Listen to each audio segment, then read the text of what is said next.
Len Covello, welcome to the Predictable B2B Success podcast. Thank you for coming on. You are the Chief Technology Officer at Engage People, a platform, as I understand it, that is changing the way loyalty programs work, in that you enable program members to pay with points at the checkout. In fact, you have something like well over 51 million active members and annually process in excess of $400 million annually. That's quite an achievement and certainly a new concept, at least to my mind, about how loyalty programs could work. But I thought your approach to loyalty programs is quite interesting. And I did a little bit of digging around to see how it applies to the B2B space. And while there are significant opportunities, I came across stats like the B2B loyalty management market is projected to reach $25.7 billion by 2025. Companies with advanced loyalty programs reported 2.5 times higher customer lifetime value, and organizations with integrated loyalty and payment systems see a 34% increase in repeat purchases. Huge opportunities there, but I was also surprised at some of the challenges that B2B organizations seem to face. Again, some of the stats seem to read that 67% of B2B companies lack the infrastructure, technological infrastructure, to effectively track and analyze customer behaviors. 64% of companies struggle with data silos between loyalty programs and revenue systems. 92% face integration challenges with legacy systems, and only 23% of B2B companies successfully leverage AI and machine learning in their loyalty programs. There's a lot more I could go on, but certainly significant challenges there. You have been in the loyalty space for a while. You were also with LRG, if I'm not mistaken, LRG Rewards, prior to joining Engage People. I'm curious, you've been in the space for a while. What is the fascination, if I could use that word, that you have found in this space? There's so many things. And first off, thanks for having me on. And the data points you hit on, we live them every day. Those challenges still exist. I think what first brought me into the loyalty space was the opportunity to innovate. And getting into this so many years ago, it was a very manual system. People may or may not remember. Things were done on punch cards. You would go to the local QSR, and they'd put a stamp on the card for you. Catalogs were mailed out. The redemption process was lengthy. It was very expensive for consumers, and that led to our Access Plus product that you mentioned earlier. So the first kind of piece that really drew me in and drew our organization was the ability to really make a difference in this space. It was this great convergence of web-based applications being useful and really elegant and creating a great customer experience, and being able to merge that in with what you touched upon, legacy systems, disparate applications that weren't connected, data silos. So that's what drew us in initially. And at this point, there's just continued innovation in the space and still so much more to do. As much as we see some companies do incredible things, there's fantastic programs out there. There's still organizations that have a lot to do, and when those opportunities arise, we love those challenges. So that's really what drives us. And Engage People. I'm curious, given what you know about the company, what, from your perspective, was a problem they were trying to solve initially? And is that still the same problem today, or is it somewhat different? I'd argue it's still the same problem. We just do it in a different way. Engage has always just been a technology company. Loyalty happens to be the discipline we play in. We love creating elegant user experiences, both on the member side, so someone interacting with a loyalty program, but a big piece of it is on the administrative side. Is we come from a world where heavy deployments, code changes for the simplest things, change requests, move a banner, and we saw this world where we could bring configuration into this space and the ability to make changes rapidly and adjust the consumer experience quite quickly. And we've just done it through different products throughout the years. So we have a loyalty management system, a very robust, powerful tool that can power end-to-end loyalty programs. But we always saw the redemption process as something that needed to change. Historically, our industry's been guilty of giving away tech, giving away the IP for the redemption. You would get this really robust, powerful system that quite well takes years to build and very expensive to maintain and manage. And that was given away for free on the hopes of making 20% on a Sony television or 50% on a toaster being redeemed. And that needed to flip on its head. The value needed to be on the technology. So that's changed in the industry. And Engage was a huge proponent of that, other organizations as well in the space. So that's always been our kind of piece in the organization, was really to innovate and impact loyalty programs. And we say this anywhere around the world because it's borderless. I believe at the age of 18 you started your first technology company, and just listening to what you were saying, I sense that there is a innovative and entrepreneurial streak in you. I'm curious, when did you first realize or come to realize those abilities or traits in you? I grew up in an entrepreneurial family. I'll give credit to my father. He ran his own organization, started that, and he was always an advocate that just hard work and perseverance will lead to success, regardless of the discipline, the industry you choose. Is if you're committed to it and you bring value, people will see that and you stick through it. So I always like that ability to pave my own way, if you will, and drive that path forward. So when at a young age, these opportunities arose where there wasn't a history of large organizations building web applications. So there was no difference between the kid in his basement and IBMs of the world. In fact, arguably the younger generation was able to do more. They were able to just impact things that much more because there was these forums where people were trying new things, and that just what sucked me in. It was very much the challenge late at night to be able to accomplish something and to share that with the community and my peers more so than generating the revenue was the bonus part of it. So that's really where the entrepreneurial spirit started from. And then when this became a viable path forward in my life. And looking back on your journey to date, what would you say would be your personal area of strength? So I've been told, and I'll admit to it, I'm pretty cerebral. So I tend to sit in a room and take in as much data as possible before I speak. It's always been something important to me, is not to prematurely advocate for a solution without having all the data points. So what I think I bring to the table and my strength is really to sit back, let others speak, gather as much data, and then identify the right decisions to be made or the right paths. I equate it, and I don't know enough about this, but in my head I equate it to being a producer. I'm not the artist. I'm not necessarily the person who's going to bring the best graphics, or I'm definitely not the best programmer, but being able to pick out the people that are strong. And Engage is built on an incredibly strong group of individuals. Like, our team is incredible. So I'd argue my value is to bring these people together and to really help drive away any barriers for them to do their best work and to guide them and really direct them so we're all rowing. That's quite a trait in itself. With that personal area of strength, what would you say is something that most businesses don't know but should? I'd argue in our world, in the B2B space, I think one thing we come across is businesses don't realize the effort that goes into things and the time that it takes to actually get proper things built and developed.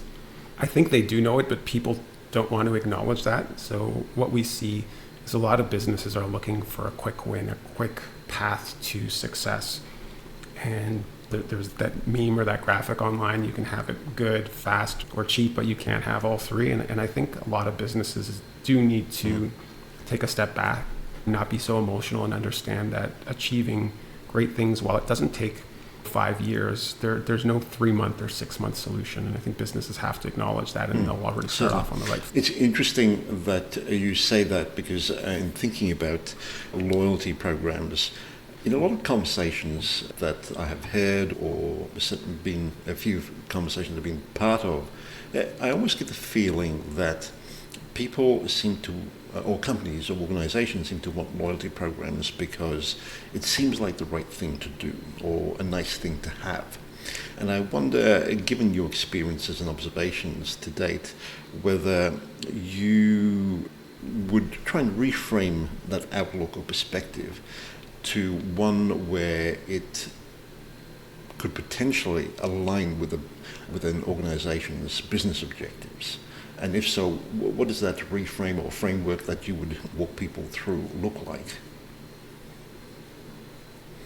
So you need to have a champion for the program. I specifically remember sitting in boardrooms of a very large organization whose loyalty strategy was everyone else has one, so we have to have one, which is absolutely the wrong reason to do anything. quite honestly, but especially in loyalty. It needs to drive business outcomes, and it very much does. I think there's a lot of misconception about loyalty programs, that they're loss leaders. I think we learned a lot through the pandemic that airlines were really surviving on the value of their loyalty programs. These are revenue generating big machines that can help shape an organization and help direct it and connect with its consumers. So you need to have those business objectives properly set out prior to diving in. If your strategy is we need a loyalty program because our competitor has one, you've already started off on the wrong foot. We're not a strategy organization at Engage. We're very much a technology company, but we've been around long enough to see those warning signs and advise organizations when we see that they should be looking for a strategy company or they should have their business objectives preset. So that's definitely a red flag, and something we look for is understand the value it brings. And like you said, it increases the lifetime value of a customer. It creates stickiness. They're more engaged with the brand. There's this affinity to a brand that it's been given different names. People have tried to measure it, your affinity to the brand or how in love you are with the brand. And that's true. It exists. Hard to quantify exactly, but you can quantify the value for a consumer. So looking at those business objectives, you can be quite successful with a program, but you need to... I wonder if you could expand on that by using perhaps an example of a client or a company that you've noticed has effectively married both the loyalty program with their business objectives. I think the airlines do an incredible job. So you can look really at any airline, United, Delta, they all run very successful programs, very valuable programs. Their objective is to capture additional revenue from a consumer. Again, another misnomer is airlines don't make that much from a customer flying. It's actually a small amount of money. So it's how do I get that additional revenue? So what they're doing is they're trying to get a consumer to fall in love with part of the experience. And what a lot of loyalty programs in airlines do is, they bring status to the equation. And I think status is just an incredible piece of loyalty. It's, giving people access to things they typically wouldn't get. And this stretches across other businesses as well, but specifically in travel, it's, an upgrade to a specific seat. It's getting on the plane first. It's booking seats ahead of other people. And these are things that have costs, and they're generating that revenue ultimately from the points used for a consumer to do this. But they're also creating an experience for a user that creates affinity, that they don't want to experience anything less than this, basically for the rest of their lives. And once you travel for business and you are able to get to the airport a little bit later and your check-in process is a little bit easier, that affects your family life or your personal travel or your leisure travel as well. So what they're doing is they're creating that behavior, that affinity to the brand, and that consumer is going to spend more to continue to have that experience or behave in the way the airline's asking for them to get that experience, whether it's subscribing to a co-brand credit card, putting that spend on that credit card, directing their personal travel back to where they're booking their business travel. So I think airlines have done just an incredible job of using the loyalty programs to really drive consumers. Understanding your customers is key, because you want a program that certainly meets them where they're at and potentially takes them to where they want to be, both personally and organizationally, but also aligning with the overall objective of being able to create extra value in the product or the service that you're offering is pivotal as well. You mentioned having a champion as being critical to the process as well. Quite often, at least in my understanding, is that I find that those who have the most access to customers and their insights tend to be removed from the loyal program manager or champion, if you will, within an organization. If there is a champion within the organization, sometimes that doesn't occur. And it's buried somewhere, perhaps within marketing or customer service, so to speak. And I'm curious, I'm sure you've encountered some of these issues before, so how would you suggest that companies overcome these almost silo-like structures within an organization in order to allow for greater insights? Because I would imagine that would form the foundation or the basis by which organizations can actually make better use of data flows and insights within from the program, as well as from all their marketing and sales activity as well. Yeah, I think we're getting there naturally just with technology today, and everything's very open, and being API based, you're able to move data around quite efficiently. So it was a bigger issue earlier on, and I know it still exists in certain organizations, but it was very much the CRM team owned the customer, and they wanted to own all communications and any interaction with the customer.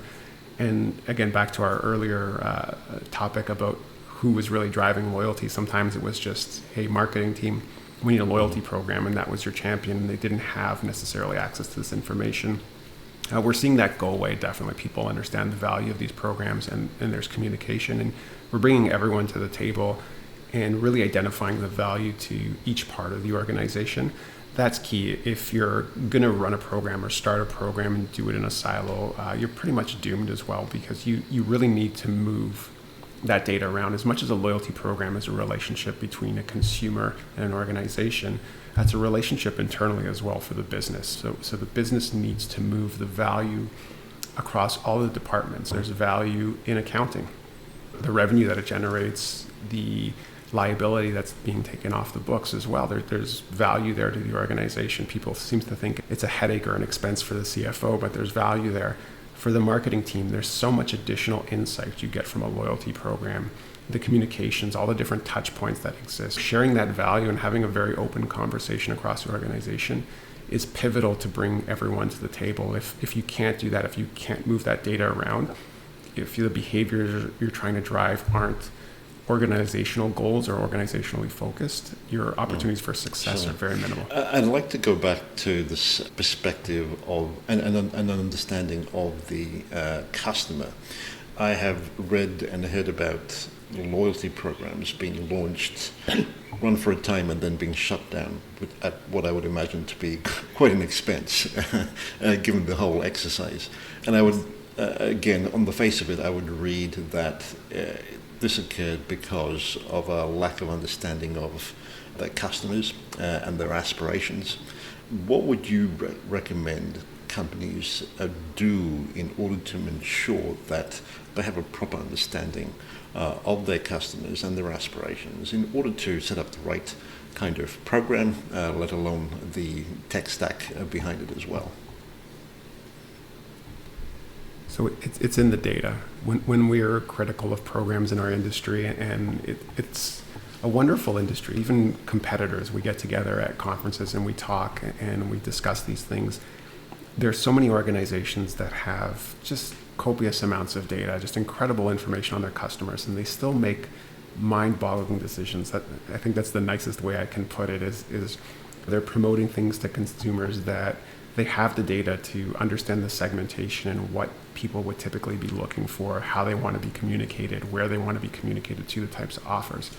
And when you ignore those things, you're actually insulting your customer, because they do know, they're quite astute, and they understand, if I'm interacting with you at this interval, you should know what I'm looking for. I remember someone in our industry early on would just talk about the casinos and how some of the casinos marketed, and they knew exactly how this individual was playing in Vegas. You swipe your card or you tap your card, and they'd continue to send offers for the wrong types of games that weren't even related to what he was doing. And it really said, they're not even listening to me. And that's actually a way to push someone away from a brand. And bringing that back to what you talked about, if people shut down programs, is because they'll look at a program and deem it not successful, but they're not looking internally to say, our strategy, did we align that with the data we have? There's so much information out there. There's incredible consulting companies that can talk to you about how to create lift in that consumer, how to take them to the next tier, how to get a little bit more out of that consumer. And consumers are happy to do that. It's a relationship. I always tell people this, that loyalty is a relationship. They are willing to give you things, whether it's their spend, whether it's their actual loyalty to your brand, whether it's the information in return for something. So if you can create that relationship and that bond with the consumer, it's truly a win. So again, I think the worst thing you can do is ignore the data and insult I'm just trying to wrap my head around the implications of what you're saying. So if we were to take, for example, a SaaS company that provides a CRM, for example, it's a competitive space. They were looking at potentially running a loyalty program to increase the stickiness to the overall product and add extra value. They would certainly have data, or they would argue that they have data about the use cases that companies wish to use their CRMs for, how to market to their customers, push sales, etc. In terms of understanding their organizational aspirations, apart from, say, something like revenue growth, which is pretty much a given across the board, are you suggesting that they have separate interview type discussions with some of their customers in order to see what else could be offered? Or because I'm just trying to understand what you mean by looking at the data. What sort of data points should we be looking at? I think it starts off in newer industries. So if we're looking at a SaaS organization, is what are my rewards going to look like for a consumer? Where do they see value? What are the things, the intangibles that they can't give up to leave my brand? At the end of the day, if something's a commodity, it's really a drive to the bottom is who's the cheapest. But if there's two like systems, and you obviously want to have the best software platform out there, but if there's two competitive similar systems, what's the reason for me to stay with company A, or what's the reason for me to jump to company B? So what are those intangibles? Is it learning series? Is it information that they give? Is it an easier to use product? Are there enhancements that they have that I'm getting at a discount because I buy this software? Do they have other tools? So those are the learnings to understand. And then when you see adoption, those are the behaviors you attach to now, and you look at the segmentation of your user base and you promote those other offers. So you drive your program around. So a loyalty program in such a scenario certainly drives adoption, certainly drives loyalty to the increased use of the platform. What sort of offers should a company be looking at? Obviously, frequent flyer programs may not necessarily work in such an instance. It may, if they have a partnership with, say, an airline or something of that nature. But in more practical terms, and thinking about the adoption of the actual users of the system, what would make sense? I know a platform like yours allows for payment with points at the checkout. That seems like a potentially attractive option, but yeah, how would you suggest we think a little bit deeper about ensuring that it's not just an organizational value that's being promoted, but it actually meets the needs of the actual users who then become advocates for the program within your client organization? I think B2B is probably a little trickier than B2C, because at a consumer, it's definitely a lot easier to bring perceived value to them, or actual value to a consumer in that relationship. On B2B, it's the users that you're discussing, the people either making that purchasing decision or using the software day to day, have to become advocates, and they have to get some value out of this that they're not willing to give up. It could be simple things, and this is just some whiteboarding session on the fly here, but it could be the reports that they're ultimately delivering to their management team, and the fact that you're doing that work for them makes their life easier. That's the intangible, that's the fear, and maybe as part of the loyalty of using the application, you're able to get 2 downloadable reports a month. It could be something as simple as that, where someone sits there and says, I don't want to move from platform A to platform B because platform A makes my life easier, my loyalty with that, using that. Badging is still an incredibly powerful thing. In the business community, we use things like LinkedIn all the time, and it's still a way to, I'll call it, validate your value to the business community and to your peers. And there's things that can be done there, whether it's accreditation, sales training, different types of training. And then ultimately, for big users of platforms, there still is in the B2B community trips, rewards, different things of that nature. So that there are different types of rewards that apply better to the B2B space. But I'd argue anything that makes that person or that individual's life easier or helps make that individual stand out in their organization is an intangible that they'll want to have, again, that they can't really find a like value for. So hard to say by switching from software A to B, I'm going to get the same value out of that. So I think those are the things you're looking for. And it's going to vary by industry. So depending on the software and the application, it'll vary. But I think there are things like that. So adoption, usage of a platform, I guess are key metrics that you're looking for and would look for even if you didn't have a loyalty program. As people or as organizations implement loyalty programs, Do you find that there are additional metrics that they should be looking at in order to not just ensure that there is increased loyalty to the service or the product, but that the program itself is actually working and driving revenue growth? Yeah, so you're going to want to attribute the expense or the different campaigns in a loyalty program to ultimate value. And you can quantify a lot of that just by spend, by interaction with your platform, people adopting new tools as an example, less churn in a program. We talked about additional spend. There's some intangibles as well. You're always trying to create brand advocates. So it's someone being out there promoting your brand, speaking of it, will bring in new business as well. And you can typically tie that back to just collecting data when a new user signs up or a new organization signs up and understanding how they heard of you or where that referral came from. And you can tie that back to the loyalty program. So in the metrics of a loyalty program, the easiest thing to understand is the lift you're getting from that specific individual, because you understand their spend, you understand their interaction, and you can quantify interactions per a time period and how that increases over time, additional spend.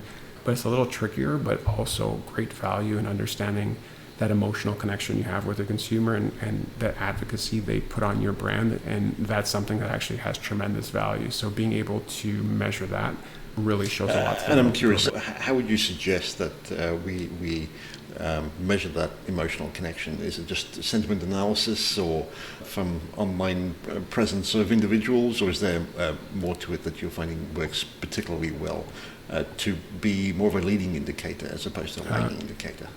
I'm smiling a bit because I know our industry has struggled to really find an exact science behind this and have everyone rally around what it is. You can do things like sentiment analysis. It is not, it's an expensive experiment as well to understand across different networks and just across the internet how people are speaking about your brand. You can obviously have surveys and questionnaires, but again, the opt-in rate is not necessarily high. So it's a lot more difficult to understand that specifically around a consumer, but there are some stronger tools out there. It's not a service we provide, but I've seen some pretty interesting things where they're able to create scores on individuals, again, using how they interact, their social interactions around the brand, the tone in which they're speaking, and it's becoming a lot easier with the tool sets out there.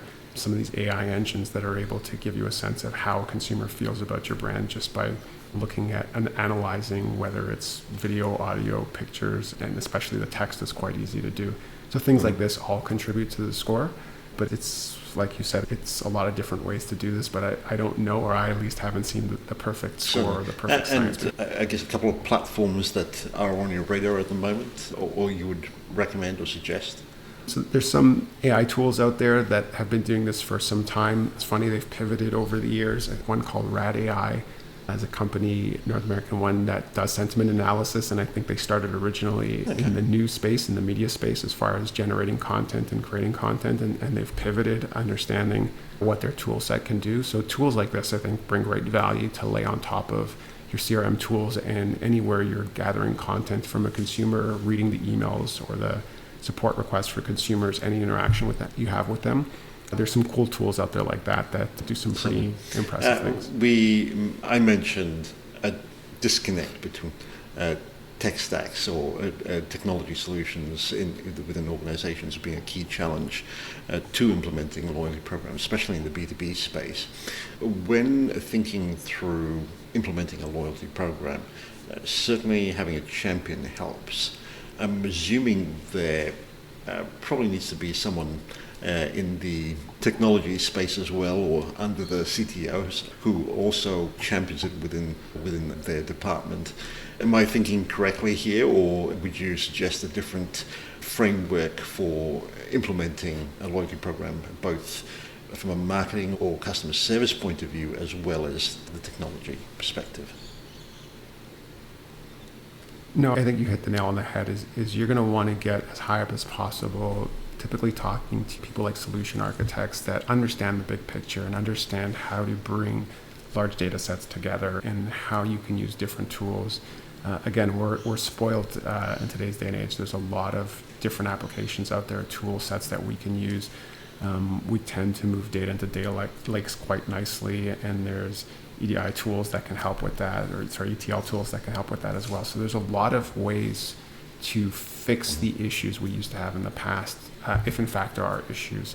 But above and beyond that, a lot of the technology that's been built today has been built in a very open fashion. A lot of the frameworks people use today are quite compatible and able to move data around quite easily. So that helps a lot in our world. I see this. We're in an implementation today with an organization that we've had a relationship with for some time, and it's just a modernization project, which is a heavy lift, but they've gone leaps and bounds internally with their systems, understanding how they want to move data around. And it's just incredible, the view that this organization has top down on what they're trying to achieve, and that really drives the behavior of looking for a solution and not necessarily looking for a problem.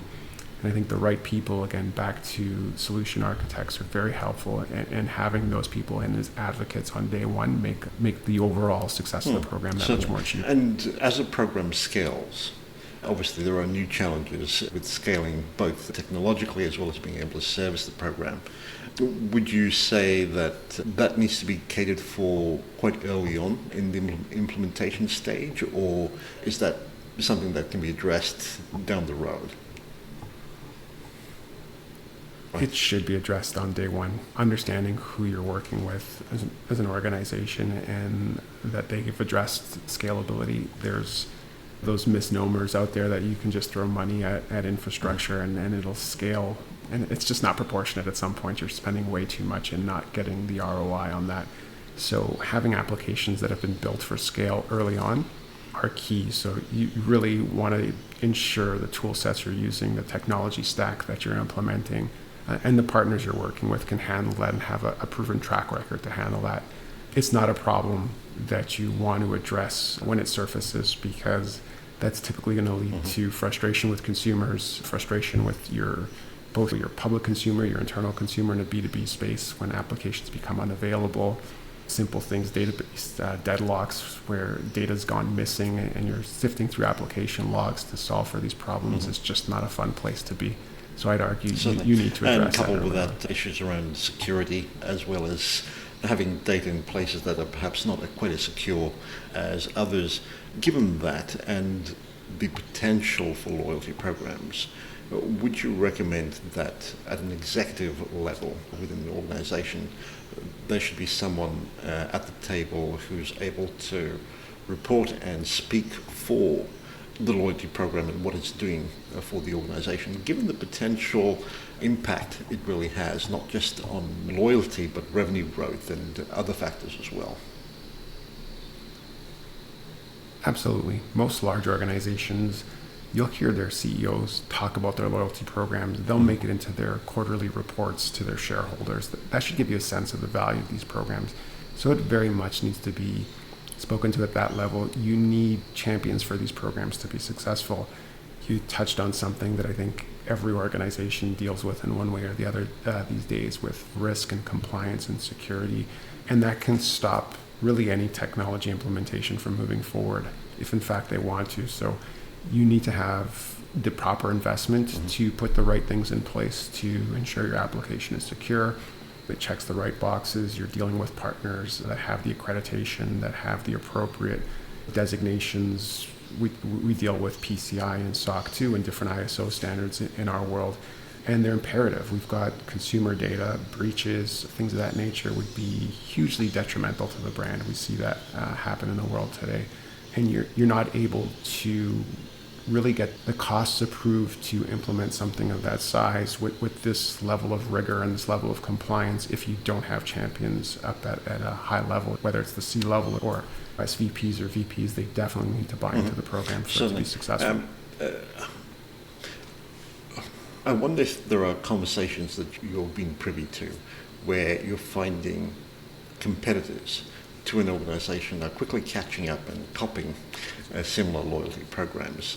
And it's been a bit of a worry within a particular organization that they're losing their point of differentiation, not just in the terms of the product or service that they're offering, but with their loyalty program. So I'm curious, it's one thing to innovate technology, but from an offering point of view, how would you recommend an organization think through having a loyalty program that is not just relevant to customers, but continues to innovate on an ongoing basis? It's really ideation, to be honest with you. It's having the right people to try new things, test and learn, having small focus groups or test groups, and being able to try new things to see what works. Because you hit the nail on the head there. It's very easy to copy. At some point, I won't say tech stacks are all the same, but capabilities are pretty close, right? And there's a lot of table stakes in these programs, so people can do things to make things look like for whether they are or not. And that's the piece. A loyalty program is pretty public. It's offering, it's how it interacts with consumers. It's as easy as signing up for your competitor's program and getting the information that you need to do that. So you're going to want to innovate, and you're going to want to try new things and see what works and see what doesn't work. And that's really key, is continuing to bring value to the consumer. And it's tricky, though, because we're creatures of habit, and sometimes the downfall of loyalty programs is too much change. We've seen programs introduce change and have just immediate drop-off from program adoption or just their existing customer base. But I'd argue I've always been a fan of just trying new things. I wouldn't go so far as to go fast and break things, but ideate, come up with new ideas, and implement them, again, in a small focus group or test group to understand what works, and then bring that to the consumer base. And it's okay to learn from the consumers. And it's okay to look at industries that are not the same as yours, but things they're doing, and how can you bring that into your space as well. Copying is the sincerest form of flattery, if you will. If you can look at an organization that's in a different space and see what they're doing and draw parallels, that's a great way to bring value as well. Partnerships are a key part of loyalty programs in many industries. Would that be a fair comment? Absolutely. It's a big piece to loyalty these days. It's something we're advocating for, and we're seeing brands being more comfortable with their offering and being more comfortable in partnerships. It used to be very much a closed ecosystem, as I wanted to control the entire experience. And that's gone away. You're seeing almost, they seem like coalition programs, but they are partnerships. Coalition was the old way of doing it, where you had a parent brand and then you had a number of sub-brands below that, and that's gone away. And now you'll see, an FI, so a bank will partner with a gas company, will partner with a grocery chain and with a department store, and they're really looking at the entire life cycle of a consumer and creating that partnership, and willing to share data and sometimes share currencies as well as how the consumer is being rewarded. And we think those are some of the best programs out there. With partnership programs, are you just looking for complementary solutions to provide to a potential customer, or is there a bit more by way of thinking through the process of a potential partnership that you would recommend? I think it's a little deeper than that. You want to look at an organizational values and ensure that you have similar values. You could be a grocery store chain and you could partner with a bank, and if either one of these organizations does something to its consumer base, you're tied at the hip with that brand as well. So you want to ensure the demographic, the population you're going after is very similar. You're looking for growth in the same areas, or the growth that you're looking for can actually come from that brand and you can complement each other.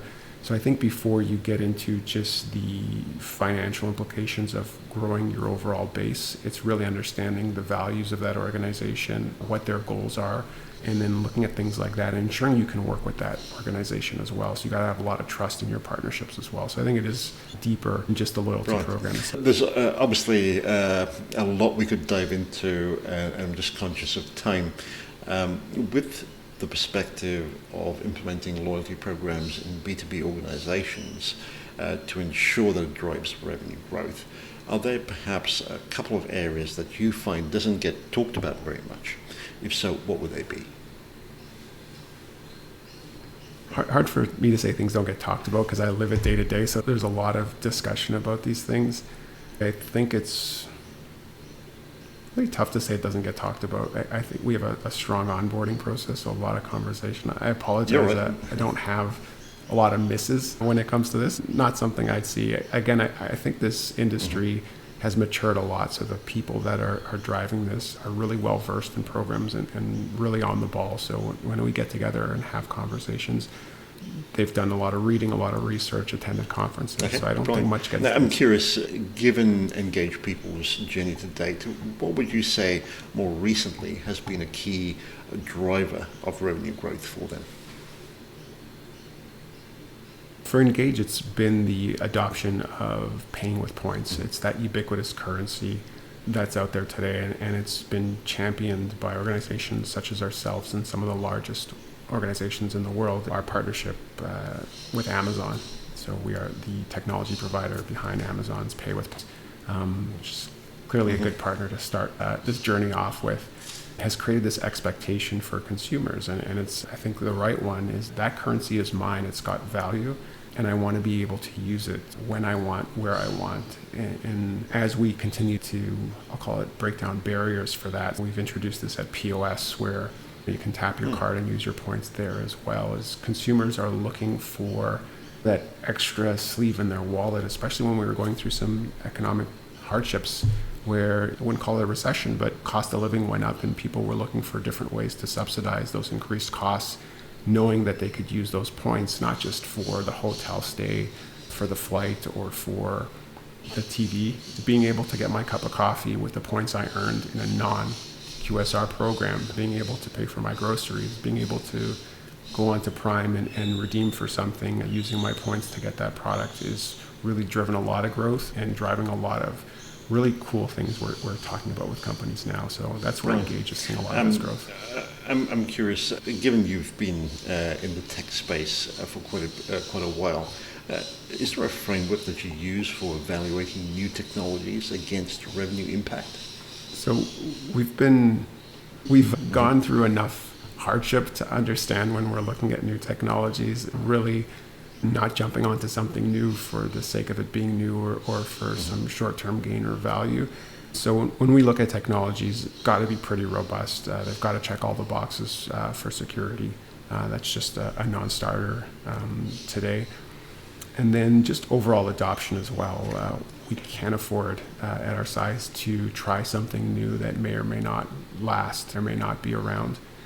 So we tend to gravitate toward things that have been tried and tested, I'll say.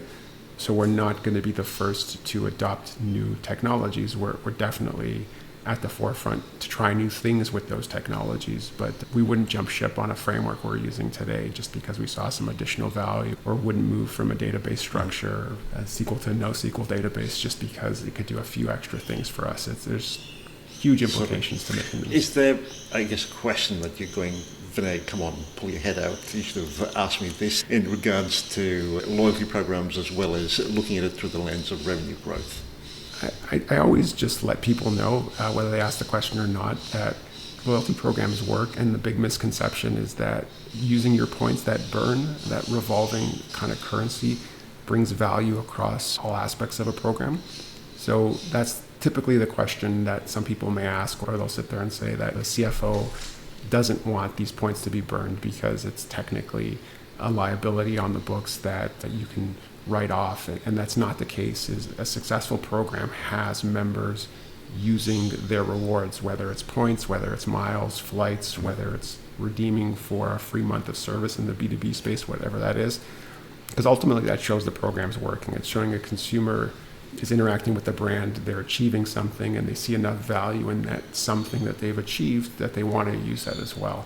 So I'd say when it comes to loyalty, regardless of the loyalty scheme, the program, it's a healthy program is when consumers, that end user, is ultimately redeeming against the currency. Would you say there's an element of personalization as well as scalability to make loyalty solutions really work well for an organization?